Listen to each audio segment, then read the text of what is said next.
In this week's edition of Kobra's Corner, I want to go ahead and take a look at a run defense that I've had some success with as far as stopping some of the counter plays that you wind up seeing in this year's game. The actual play that we're going to use on the offensive side of the ball for this breakdown is called single back ace counter weak.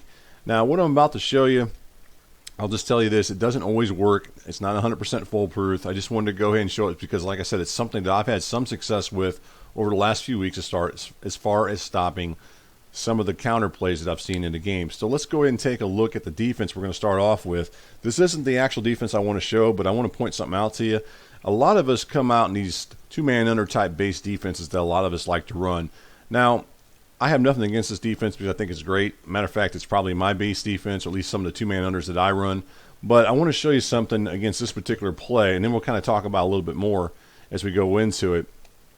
And you can kind of see right there that this running back has a lot of room. He picks up about 5 yards. Probably picked up more if I really would have paid attention a little bit more with my running there. But what I want to show you when we get into this, we're going to run back to the other side. We're running against the same defense.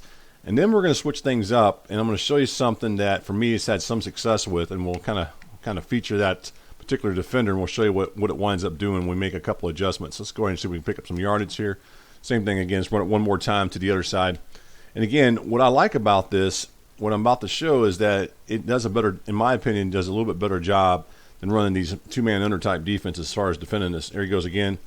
A little out of running room right there, and he picks up the first down. So, all right, now let's go ahead and go back in here again and run this against a different defense. So let's run the same play. We're going to go back into this counter play on the offensive side of the ball and then take a look at it, and you'll see what I mean about it. And this time we'll run this 3-4 odd. This time we're going to run cover 3. Now, I know what you guys are thinking.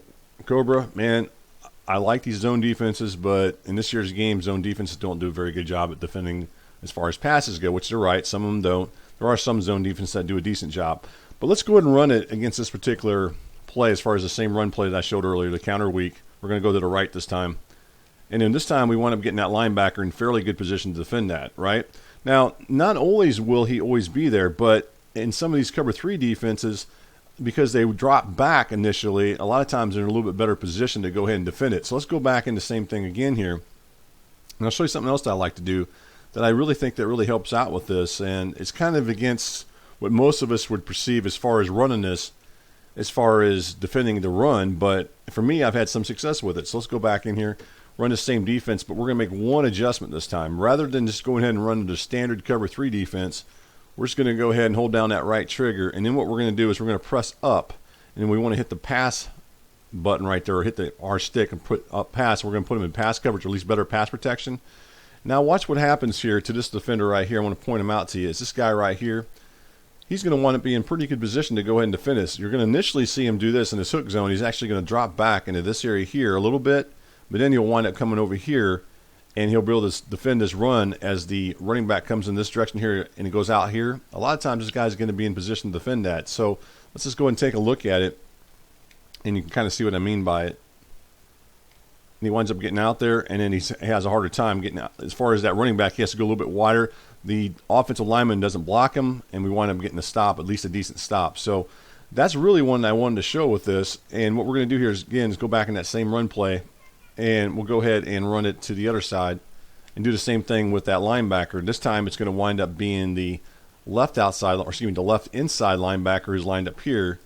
And then we'll go ahead and use this run right here, and we'll press up on the right stick again. And watch that linebacker as he gets in position to go ahead and defend this. Let's go ahead and flip it to that side there. And you'll see him go back, and goes back right there, and now he's in a lot better position. And even the strong safety's out there to defend that because he's going to that same side that the strong safety's playing the flat. So you can kind of see that this defense actually does a fairly good job at defending that, in my opinion. Let's go and run it one more time back to the other side and do the same thing again. And that's the reason I like doing this, because I think that by putting these guys, these linebackers, they don't come up as quick, and they wind up being a little bit better defense because they actually drop back, and then they wind up going, or they flow to the defender, or to the running back as far as defending it. Let's go and do the same thing one more time here. So we'll hit the pass, right stick pass, and then we're going to go ahead and run that play to the left this time. And watch that linebacker again as he gets in position to get out there and defend that.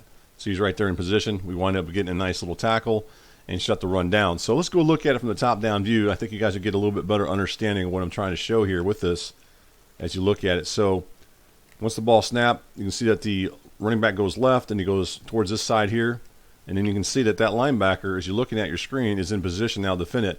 Now your opponent could try to cut back up inside, maybe try to cut back in here, but then that linebacker should still be in there. Now he could wind up getting him somehow, maybe one of those linemen blocking him or something like that. But a lot of times he's not, and then really it's just a foot race to the outside, and these linebackers are fast enough to get out here and go ahead and blow that up, and that's what you're seeing on your screen here. So hopefully this is something that you guys can use to go ahead and stop some of the counter plays. I feel like this one does a lot better job in some of these blitzes.